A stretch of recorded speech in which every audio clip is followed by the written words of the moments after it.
Welcome into another episode of the Young Terps podcast. I'm a Gafir Mason Viner.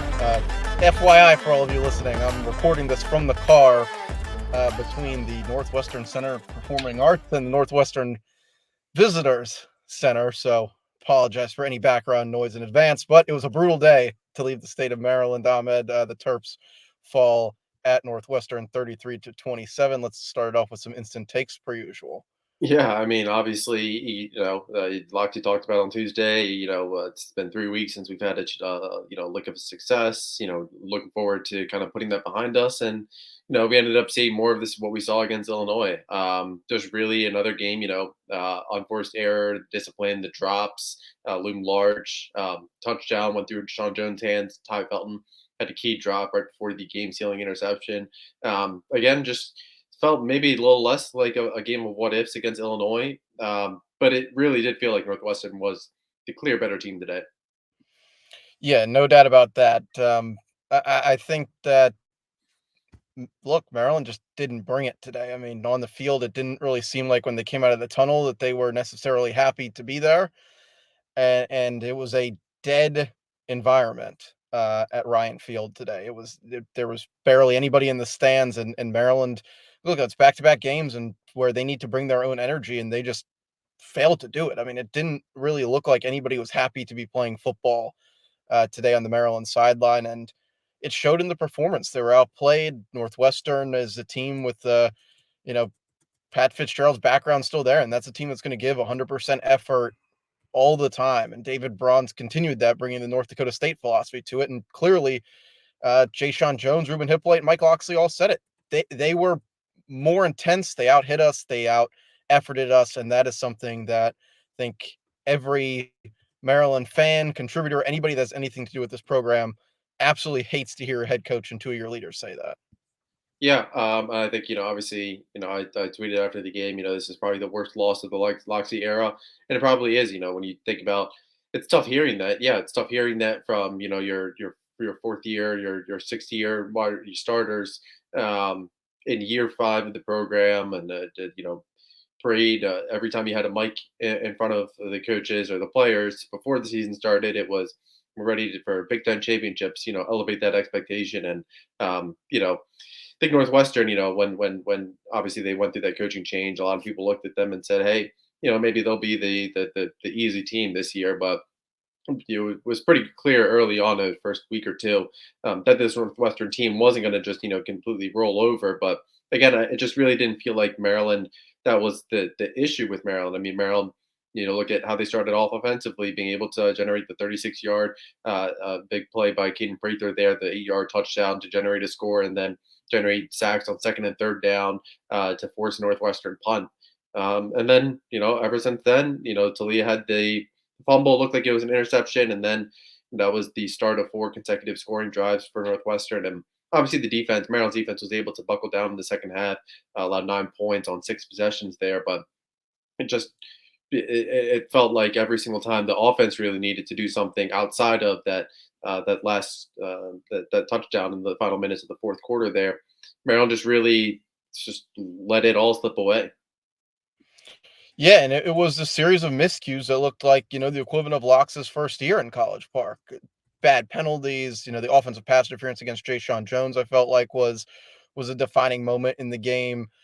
And then the late hits come back. It seems like Loxley really had the team believing in themselves that they could accomplish more. And then the second that second half at Ohio State happened to now, they've just said we bought into something that I guess wasn't true. That's seemingly having coached teams with players similar age. That seems to be what you get these days. And as a coach and as a program, you have to move past that. I mean, you got guys that have been playing college football for 6 years, and they just Yeah. seem to not be present, not be ready to play, or seemingly some guys on the sideline walking past it a couple of times look like they didn't really want to be there, frankly. I mean, it was a really, really ugly scene from the emotions of the team. And then ultimately on the field, look, the plays were there. I mean, Ty Felton had that ball in both of his hands on the 5-yard line, less than a minute left to play, and probably puts Maryland in position to at least get to the 1-yard line for a second time in the game and see what happens from there. But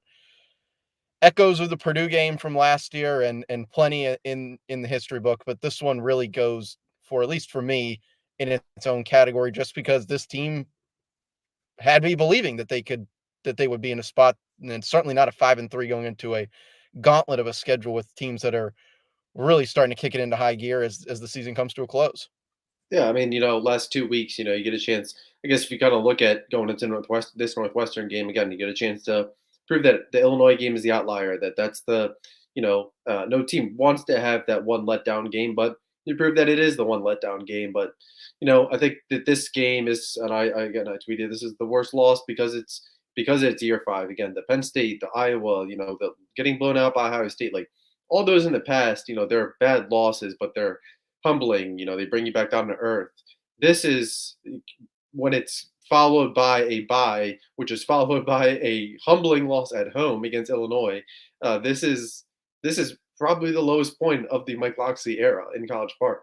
And I throw 2019 out because there was just so much change, there was so much turmoil, so much that had to be established in terms of what's expected from a day-to-day perspective within the program. But again, you just look at today, last year, this year was really a chance for Maryland to kind of take that next step. And you go into 2023, you talk about again the Big Ten championships. You have a fourth-year quarterback. You have a front seven that even though you replace a lot along the defensive line, and we got a chance to see Tyzay Johnson make a couple plays. Christian Fuller did a little bit. Isaac Bunyan as well. But again, just kind of having this type of performance when it's all your guys, when it's a chance to again we were talking about checking off that final box and taking down one of these Big Ten elites this year.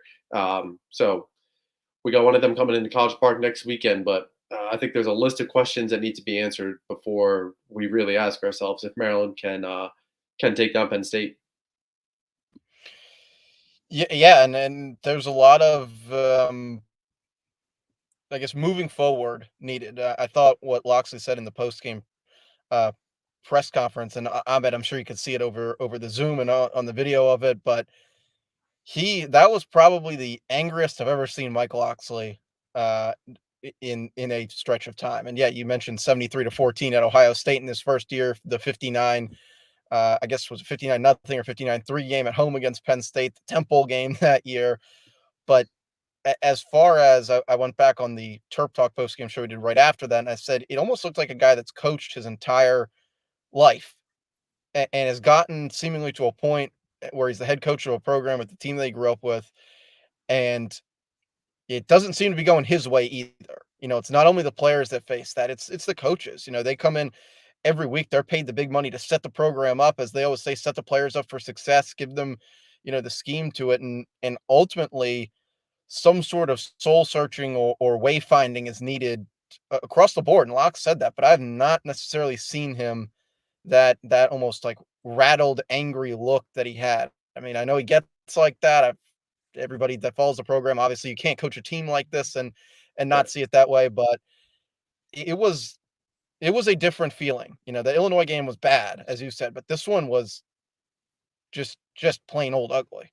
Yeah, but at the end of the day, I mean, like you said, we've seen him mad before. This isn't the first time where we've heard him say we need to review everything and it starts with myself. I'm the leader, and he does a great job. I mean, a lot of people shit on Locks, but you look at a guy like Shane Beamer, where he's coming up with all these excuses, talking about the refs, and a couple weeks ago, what was it? He was talking about the sideline officials and some shit like that. I mean, Locks, he always takes that accountability, but at the end of the day, I mean, you know, there has to be a sentiment of just realizing that they're just words, and what changes. Again, this first 5 weeks, these unforced errors, the discipline was there. I mean, it's these last couple of weeks when, unfortunately, it's the first time this team has really faced adversity, and you're starting to see that discipline kind of unravel. And again, I'll go back to it. It's year five. Those kinds of problems shouldn't be happening. I mean, what the culture, the standard, what Loxley always refers to, that's pretty established at this point. And you mentioned having Fanaje Gote. When we talk about Sean Jones having 60-year guy on the offensive side of the ball, Fanaje Gote is another guy on the defense side of the ball. Hey, he was called for an unsportsmanlike as well. So I think it's just a little bit concerning. I think it just Northwestern was specific. Brendan Sullivan, I think kind of the expectation kind of going into this week was that he was going to start with Ben Bryant, expected to be sidelined for the third straight game. Maryland did a really poor job just kind of containing him, whether it's through the air, through the run, kind of for over 300 yards, um, uh, all-purpose yards, 265 through the air, finished 16 of 23, 2 touchdowns. Just kind of felt that the game plan. Loxley said, "Hey, we're going to stop the run against Northwestern," and it was pretty clear that what Maryland needed to do in order to do that, and just kind of lack of execution on the defensive side early. Yeah, it's almost like, for those of you that watch this, having to watch what I guess now is the Washington Commanders and Maryland football every weekend is just such a curse in the same way that they have so many of the same problems. And the one that just drives me bonkers between the two, but especially with Maryland, the lack of being able to contain the pocket, the lack of being able to set the edge with this defense.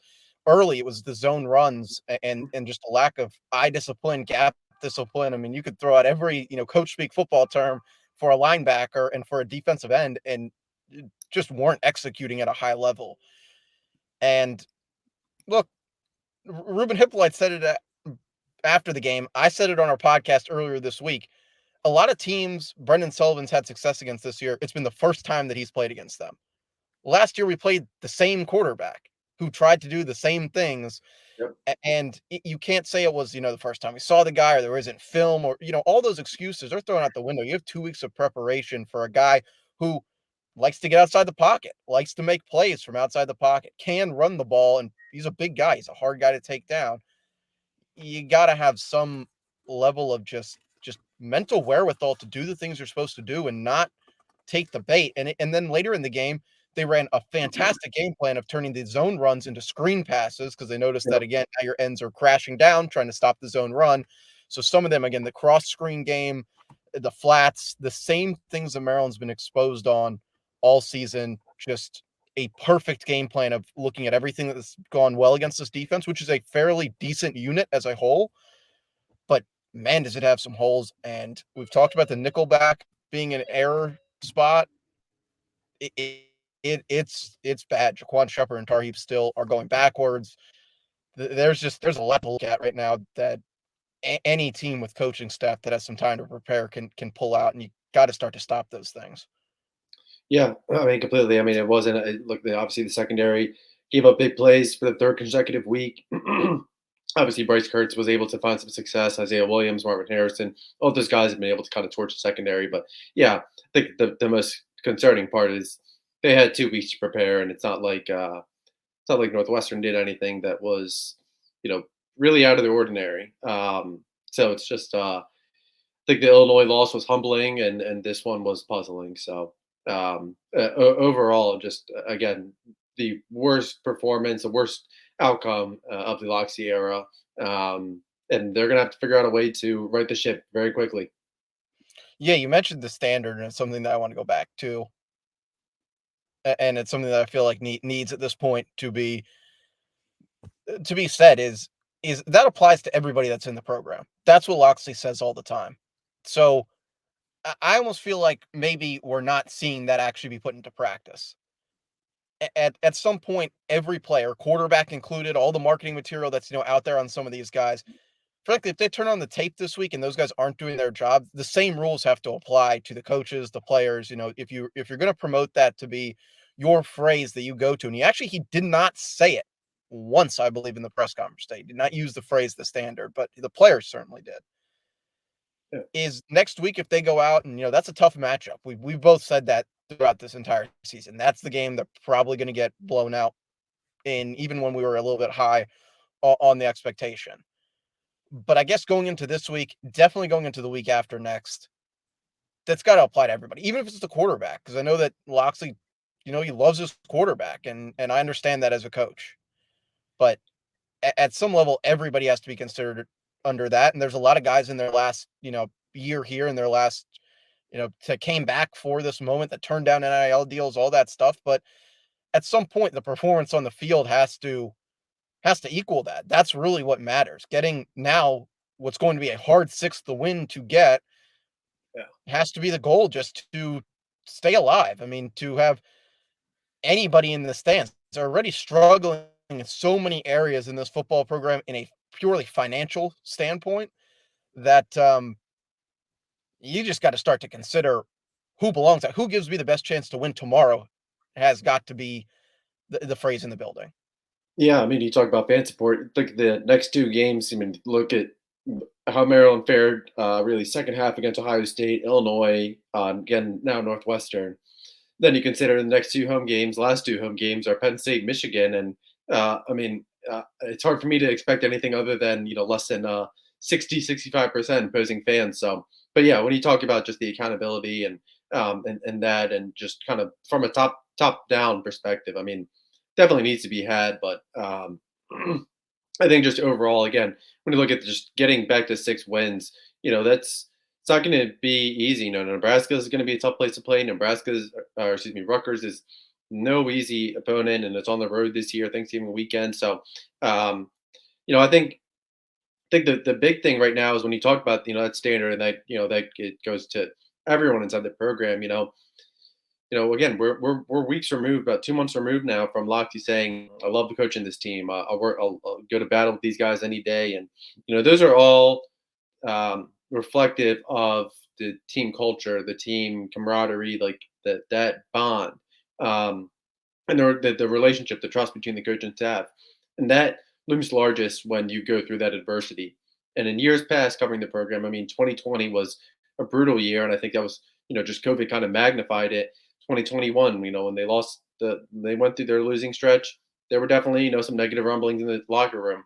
And I think that's kind of where I think that accountability maybe has to show up now is kind of keeping the locker room, those guys that you brought back for fifth, 6 years to kind of lead the locker room to kind of be those guys. That I think that's kind of where they need to kind of step up right now, and um, that's probably the biggest key to be able to get to bowl eligibility because as we've seen earlier in the year, I mean, hell, that Virginia week 3 win looks better and better each week, but I think in order for Maryland to get back to playing to how they did against Virginia and early on in the season, it kind of starts with maybe some accountability with some of the players in the locker room. But again, the coaches are far from exempt. The questionable decisions and all that has been evident for years now, but they need to be had some tough conversations there as well. Yeah, certainly. You go into this next week kind of looking forward. I feel like there's a lot of time to talk about the Penn State game. Obviously, we'll have our usual Tuesday night show where we'll dive into that. Ahmed, really anything else to add? I feel like we're saying the same points over and over again, and they're true, and they certainly need to be said. But it's just a tough game to look at. It's really just a tough game to. I mean, I'll probably go back and watch it because that's just what I do. But it's certainly not going to be a fun time. No, absolutely. And then again, just it leaves maybe accentuates the same the sour taste in your mouth that a lot of fans felt that we both felt after the Illinois loss. So again, the competition won't get any easier. Um, yeah, there's nothing else that we can say at this point between this loss and the North and the Illinois loss. Um, but at this point, Maryland's going to have to prove it in order to win some of these fans back. Yeah, that sure is true, and a I guess fitting or disastrous end to a not so good week for the Maryland football program from last weekend. Kevin Sumlin this weekend. The questions about Josh Gaddis Yeah, all leads to a disastrous loss against Northwestern, and it's the joy and the downside of college football and football. 2 weeks or 3 weeks ago, everyone's thinking, we'll be sitting here 7-1 going into a game, still on national television, but going into a big time opportunity and yeah, in the shell with a new uniform set and like all this great stuff going around. What's I guess a game that we're not going to see that much anymore in College Park between Maryland and Penn State. I guess every 3 years it's on the schedule for now. Um, but boy, does that turn and just come back and smack you in the face when your team does not come out prepared to play because it's going to be a Penn State fan invasion. It's going to be oh probably an yeah. ugly game, and hey, maybe this will be the year something good happens because we've certainly come in flying high into these games and gotten punched in the face. So maybe put the heads down and actually get back to the team that we expected to see. But I kind of doubt it. Yeah, I mean, we'll see. But again, they're going to have to prove that they can be that type of team before at least either of us will be shouting that. Yeah, as always, make sure to subscribe to InsideTheBlackAndGold.net for all of Ahmed's great coverage of Maryland football. And hey, basketball season only a few short days away. Had to throw that into the podcast. Just had to say it today. As always, subscribe to this show wherever you watch it. Like it really helps us out. And for Ahmed Gafir, I am Mason Viner. As always, thanks for watching. Thanks for listening.